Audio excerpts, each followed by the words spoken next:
CJ Roy confident ಗ್ರೂಪ್ನ ಮುಖ್ಯಸ್ಥರು, ಖ್ಯಾತ ಉದ್ಯಮಿ. ಕೇವಲ ಭಾರತದಲ್ಲಿ ಮಾತ್ರವಲ್ಲ, ವಿದೇಶದಲ್ಲೂ ಕೂಡ ತಮ್ಮ ಉದ್ಯಮವನ್ನು ತೆರೆದು ಯಶಸ್ಸನ್ನು ಗಳಿಸಿದ್ದಂತಹ ವ್ಯಕ್ತಿ. ಆದರೆ ನಿನ್ನೆ ಇದ್ದಕ್ಕಿದ್ದಂತೆ ಆತ್ಮಹತ್ಯೆಗೆ ಶರಣಾಗಿದ್ದಾರೆ.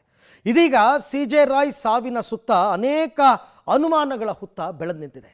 ಈ ಸಾವಿಗೆ ಕಾರಣ ಏನು? ಐಟಿ ಕಿರುಕುಳದಿಂದಲೇ ರಾಯ್ ಸುಸೈಡ್ ಆರೋಪ ಕೂಡ ಕೇಳಿಬಂದಿದೆ.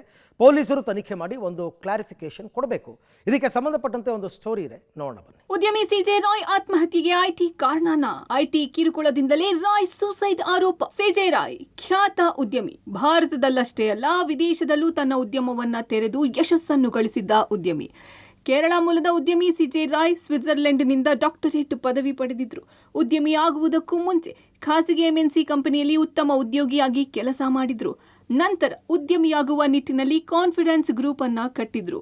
ಆದರೆ ದಿಢೀರನೆ ನಿನ್ನೆ ಮಧ್ಯಾಹ್ನ ಐಟಿ ಹೇಳಿಕೆಗೆ ಮುಂದಾಗ್ತಿದ್ದಂತೆ ಆತ್ಮಹತ್ಯೆಗೆ ಶರಣಾಗಿದ್ದಾರೆ. ಖ್ಯಾತ ಉದ್ಯಮಿ ಹಾಗೂ ಖಾಸಗಿ ಕಾರ್ಯಕ್ರಮದ ಪ್ರಾಯೋಜಕರು ಆಗಿದ್ದ ಸಿಜೆ ರಾಯ್ ಆತ್ಮಹತ್ಯೆಗೆ ಕಾರಣ ಏನು ಅನ್ನೋದನ್ನ ಹುಡುಕುತ್ತಾ ಹೋದ್ರೆ ಹಲವು ಪ್ರಶ್ನೆಗಳು ಹುಟ್ಟಿಕೊಳ್ತಿವೆ.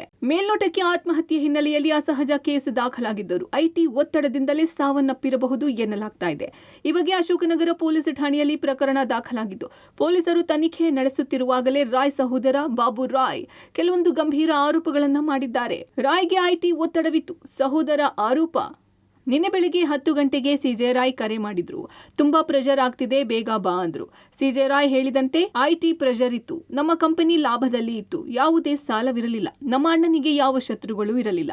ಐಟಿ ಒತ್ತಡವೇ ಅವರ ಆತ್ಮಹತ್ಯೆಗೆ ಕಾರಣವಾಗಿದೆ ಅಂತ ಉದ್ಯಮಿ ಸಿಜೆ ರಾಯ್ ಸಹೋದರ ಬಾಬು ರಾಯ್ ಆರೋಪ ಮಾಡಿದ್ದಾರೆ. ಈಗ 3 ದಿವಸದಿಂದ ಇನ್ಕಮ್ ಟ್ಯಾಕ್ಸ್ ರೇಟ್ ನಡೀತಾ ಇತ್ತು. ಅವ್ರು ಇನ್ವೆಸ್ಟಿಗೇಷನ್ ಮಾಡ್ತಾ ಇದ್ರು. 28ನೇ ತಾರೀಕು ಬಂದಿದ್ದಾರೆ. 28, 29, ನಿನ್ನೆ 30. ನಿನ್ನೆ ಬೆಳಗ್ಗೆ 10:40ಕ್ಕೆ ನನಗೆ ಫೋನ್ ಮಾಡಿದ್ರು ಪುಕೆಟಿಗೆ. ನನಗೆ ಪ್ರೆಷರ್ ಇದೆ ಇನ್ಕಮ್ ಟ್ಯಾಕ್ಸಿಂದ, ನೀನು ಯಾವಾಗ ವಾಪಸ್ ಬರ್ತೀಯ ಅಂದರು. ನಾನು ಇವತ್ತು ಸಂಜೆ 7 ಗಂಟೆಗೆ ಬರ್ತೀನಿ ಅಂತ ಹೇಳಿದೆ. ಬಟ್ ಅಷ್ಟರಲ್ಲಿ ಅವರಿಲ್ಲ, ಹೋಗಿದ್ದಾರೆ. 1 ತಿಂಗಳಿಂದ ರೇಡ್ ನಡೆಯುತ್ತಿತ್ತು. ನಿನ್ನೆ ಬೆಳಿಗ್ಗೆಯಷ್ಟೇ ಸಹೋದರನಿಗೆ ಕರೆ. ಈ ಹಿಂದೆಯೂ ಸಿಜೆ ರಾಯ್ ಮನೆ ಮೇಲೆ ಐಟಿ ದಾಳಿಯಾಗಿತ್ತು. 1 ತಿಂಗಳಿಂದ ಐಟಿ ದಾಳಿ ನಡೆಸಿದ್ದಾರೆ. ನಾನು ವಿದೇಶಕ್ಕೆ ತೆರಳು ಮುನ್ನ ಅಣ್ಣನನ್ನು ಭೇಟಿ ಮಾಡಿದ್ದೆ. 1 ತಿಂಗಳಿನಿಂದ ಐಟಿ ಅಧಿಕಾರಿಗಳು ವಿಚಾರಣೆ ನಡೆಸುತ್ತಿದ್ದಾರೆ. ನಿನ್ನೆ ಬೆಳಿಗ್ಗೆ 10:40ಕ್ಕೆ ಫೋನ್ ಮಾಡಿದ್ರು. ಎಲ್ಲಿದ್ದೀಯಾ, ಬೇಗ ಬಾ, ನಿನ್ನೊಂದಿಗೆ ಮಾತನಾಡಬೇಕು ಅಂತ 2 ಬಾರಿ ಕರೆ ಮಾಡಿದ್ದರು ಅಂತ ಉದ್ಯಮಿ ಸಿಜೆ ರಾಯ್ ಸಹೋದರ ಬಾಬು ರಾಯ್ ಕೊನೆ ಒಡನಾಟ ಹಂಚಿಕೊಂಡಿದ್ದಾರೆ. ಏನು ಪ್ರೆಷರ್ ಅಂತ ಏನು ಹೇಳಲಿಲ್ಲ, ಬಾ ಮಾತಾಡೋಣ ಅಂತ ಹೇಳಿದರು. ಅದು ನನಗೆ ಮಾಡಿದ್ದು 10:40ಕ್ಕೆ ಬೆಳಗ್ಗೆ 2 ಸತಿ ಮಾಡಿದರು. ಅಷ್ಟು ಬಿಟ್ಟರೆ ಬೇರೆ ಏನು ಮಾತಾಡಿಲ್ಲ. ಟಿ ಆಫೀಸರ್ಸ್ ಹರಾಸ್ಮೆಂಟ್ ನಡೀತಾ ಇದೆ ಅಂತ ನನಗೆ 3 ದಿವಸದಿಂದ ಹೇಳ್ತಾರೆ. 1 ತಿಂಗಳಿಂದ ಹೇಳ್ತಾ ಇದ್ದಾರೆ. 1 ತಿಂಗಳಿಂದ ಹೇಳ್ತಾ ಇದ್ದಾರೆ. ಯಾಕಂದರೆ ಅದು ಡಿಸೆಂಬರ್ 3ನೇ ತಾರೀಕಿಂದ 6ನೇ ತಾರೀಕುವರೆಗೆ ಇದ್ದರು. ಅವರು ಡಾಕ್ಯುಮೆಂಟ್ಸ್ ಕಲೆಕ್ಟ್ ಮಾಡಿದ್ದಾರೆ. ಮೊನ್ನೆ ಇನ್ವೆಸ್ಟಿಗೇಷನ್ಗೆ ಅಂತ ಕರೆಸ್ಕೊಂಡಿದ್ದಾರೆ. ಆಗ ಏನು ಟೆನ್ಷನ್ ಆಗಿದೆ ಅಂತ ನನಗೆ ಗೊತ್ತಿಲ್ಲ. ಡಿಸೆಂಬರ್ 3ರಂದು ಮೊದಲು ದಾಳಿ ನಡೆಸಿದ್ದ ಐಟಿ ವಿಚಾರಣೆಯಿಂದ ಬೇಸರಗೊಂಡಿದ್ರ ರಾಯ್ ಕಾನ್ಫಿಡೆಂಟ್ ಗ್ರೂಪ್ ಮೇಲೆ ಐಟಿ ದಾಳಿ ನಡೆಸಿತು. ಚಿನ್ನಸ್ವಾಮಿ ಸ್ಟೇಡಿಯಂ ಬಳಿಯ ಐಟಿ ಕಚೇರಿಗೆ ಭೇಟಿ ನೀಡಿದ್ದ ಅಧಿಕಾರಿಗಳ ತಂಡ ದಾಖಲೆ ಸಮೇತ ವಾಪಸ್ ಹೋಗಿದ್ದಾರೆ. ಇದಕ್ಕೂ ಮೊದಲು ಅಂದ್ರೆ ಡಿಸೆಂಬರ್ 3ರಂದು ದಾಳಿ ನಡೆಸಿದ್ದ ಐಟಿ ಸಾಕಷ್ಟು ಸಾಕ್ಷಿ ದಾಖಲೆಗಳನ್ನು ಕಲೆ ಹಾಕಿದ್ದು, ಕಚೇರಿಯ ಒಂದು ರೂಮ್ ಸೀಲ್ ಮಾಡಿದ್ದರು. ಸೀಲ್ ಮಾಡಿದ್ದ ಚೇಂಬರ್ನಲ್ಲಿ ಐಟಿ ಟೀಮ್ ಪರಿಶೀಲನೆ ನಡೆಸ್ತಾ ಇದ್ರೆ, ಕಚೇರಿ ಇನ್ನೊಂದು ಬದಿಯಲ್ಲಿ ಅನಾಹುತವೇ ನಡೆದು ಹೋಯಿತು. ನಿನ್ನೆ ಕೂಡ ಕೇರಳದ 10 ಐಟಿ ಅಧಿಕಾರಿಗಳ ತಂಡ ಬೆಂಗಳೂರಿನ ಲ್ಯಾಂಡ್ಫೋರ್ಡ್ ರಸ್ತೆಯಲ್ಲಿರುವ ಕಾನ್ಫಿಡೆಂಟ್ ಗ್ರೂಪ್ ಕಚೇರಿ ಮೇಲೆ ದಾಳಿ ನಡೆಸಿದ್ರು. ಈ ವಿಚಾರ ತಿಳಿದ ಗ್ರೂಪ್ ಮುಖ್ಯಸ್ಥ ಸಿಜೆ ರಾಯ್ ಕೋಪದಲ್ಲೇ ತಮ್ಮ ಕಚೇರಿಗೆ ಬಂದಿದ್ರು. ಕಚೇರಿಗೆ ಬಂದವರು ತೆರಿಗೆ ಅಧಿಕಾರಿಗಳ ಪ್ರಶ್ನೆಗೆ ಉತ್ತರಿಸಿದ್ರು. ಆದರೆ ಅದೇನಾಯ್ತೋ ಏನೋ ಗೊತ್ತಿಲ್ಲ, ಡಾಕ್ಯುಮೆಂಟ್ ತರುವ ನೆಪದಲ್ಲಿ ತಮ್ಮ ಚೇಂಬರ್ಗೆ ಹೋದ ಸಿಜೆ ರಾಯ್ ತಮ್ಮ ರಿವಾಲ್ವರ್ನಿಂದ ಎದೆಗೆ ಗುಂಡಿಟ್ಟುಕೊಂಡು ಆತ್ಮಹತ್ಯೆ ಮಾಡಿಕೊಂಡಿದ್ದಾರೆ. ಗನ್ ತಗೊಂಡು ಒಬ್ಬ ವ್ಯಕ್ತಿ ಶೂಟ್ ಮಾಡ್ಕೊಂತಾನೆ ಅಂದ್ರೆ ಇವ್ರು ಯಾವ ರೀತಿ ಟಾರ್ಚರ್ ಕೊಟ್ಟಿರ್ಬೇಕು ಅಂದ್ರೆ, ನನಗಿರೋ ಮಾಹಿತಿ ಕೇರಳಗೆ ಬಿಜೆಪಿಯವರು ದುಡ್ಡು ಕೇಳಿದ್ರಂತೆ, ಇವ್ರು ಕೊಟ್ಟಿಲ್ಲ. ಆ ಕಾರಣಕ್ಕೆ ಏನೋ ರೈಡ್ ಆಗಿದೆ. ಸೊ ಅದೇನಾಯ್ತೇನೋ ಗೊತ್ತಿಲ್ಲ. ಶೂಟ್ ಮಾಡ್ಕೊಂಡ್ರ ಶೂಟ್ ಮಾಡಿದ್ರ ನಾವ್ ಯಾರಾದ್ರೂ ನೋಡಿದೀವ? ಇನ್ನು ಐಟಿ ಕಿರುಕುಳದ ಬಗ್ಗೆ ಕುಟುಂಬಸ್ಥರ ಆರೋಪ ಏನು ಅಂತ ನೋಡೋದಾದ್ರೆ, ಐಟಿ ಕಿರುಕುಳ, ಕುಟುಂಬಸ್ಥರ ಆರೋಪ. ಐಟಿ ದಾಳಿಯಿಂದ ರಾಯ್ಗೆ ಮಾನಸಿಕ ಕಿರುಕುಳ ಆಗುತ್ತಿತ್ತು.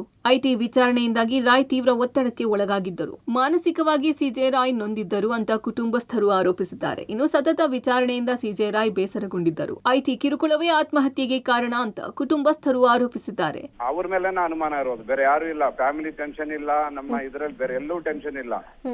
ಇನ್ಕಮ್ ಟ್ಯಾಕ್ಸ್ ಮೇಲೆನೆ ನಮ್ಮ ಫುಲ್ ಕಂಪ್ಲೀಟ್ ರೆಸ್ಪಾನ್ಸಿಬಿಲಿಟಿ ಅವರೇ ಏನೋ ಮಾಡಿದಾರ. ಅವ್ರದೇ ಅದರದ್ದು ಹೊಣೆ, ಅವರೇ ಹೊಣೆ ವಹಿಸ್ಕೊಬೇಕು ಇದಕ್ಕೆ. ಅವ್ರ ಪ್ರೆಸೆನ್ಸ್ ಅಲ್ಲಿ ಆಗಿರೋದ್ರಿಂದ ನಾನು ಅವ್ರ ಬಗ್ಗೆ ಮಾಡ್ಲೇಬೇಕಾಗತ್ತೆ, ಕಂಪ್ಲೇಂಟ್ ಫೈಲ್ ಮಾಡ್ಲೇಬೇಕಾಗತ್ತೆ. ಇನ್ನೂ ಕೂಡ ನಂಬಕ್ ಆಗ್ತಾ ಇಲ್ಲ. ಈ ದಿನ ನನಗೆ ಲೈಫಲ್ಲಿ ಮರೆಯೋಕ್ಕಾಗದೇ ಇರುವಂಥ ಒಂದು ಪರಿಸ್ಥಿತಿ ನನಗೆ ತಂದು ಕೊಟ್ಟಿದೆ. ಒಳ್ಳೆ ವ್ಯಕ್ತಿ, ನಗ್ನಗ್ತಾನೆ ಇರೋರು, ಯಾವತ್ತೂ ಕೂಡ ಯಾರನ್ನೂ ಕೂಡ ಕೋಪದಿಂದ ಮಾತಾಡಿದ್ದು ನನಗೆ ಗೊತ್ತೇ ಇಲ್ಲ. ಪ್ರೀತಿ ವಿಶ್ವಾಸದಿಂದ ನಗ್ನಗ್ತಾ ಎಲ್ಲರ ಹತ್ರ ಕಾಮಿಡಿ ಆಗಿರೋದು ನನಗೆ. ಆದರೆ ಇಂಥ ಒಂದು ಹೆಂಡು ಕಾಣಬೇಕಾಗುತ್ತೆ ಅಂತ ನನಗೆ ಯಾವತ್ತೂ ಕೂಡ ನೆನೆಸಲಿಲ್ಲ. ಉದ್ಯಮಿ ಸಿಜೆ ರಾಯ್ಗೆ ಕೇರಳ ಎಲೆಕ್ಷನ್ ಕಂಟಕ. ಕೇರಳ ಎಲೆಕ್ಷನ್ ಸಿಜೆ ರಾಯ್ ಆತ್ಮಹತ್ಯೆಗೆ ಕಾರಣವಾಯ್ತಾ? ಹೌದು, ಉದ್ಯಮಿ ಸಿಜೆ ರಾಯ್ ಸಾವಿನ ಸುತ್ತ ನೂರಾರು ಅನುಮಾನಗಳು ಎದ್ದಿವೆ. ಈ ನಡುವೆ ಕೇರಳ ಎಲೆಕ್ಷನ್ ಸಿಜೆ ರಾಯ್ ಆತ್ಮಹತ್ಯೆಗೆ ಕಾರಣ ಆಯ್ತಾ ಅನ್ನೋ ಅನುಮಾನವೂ ಇದೆ.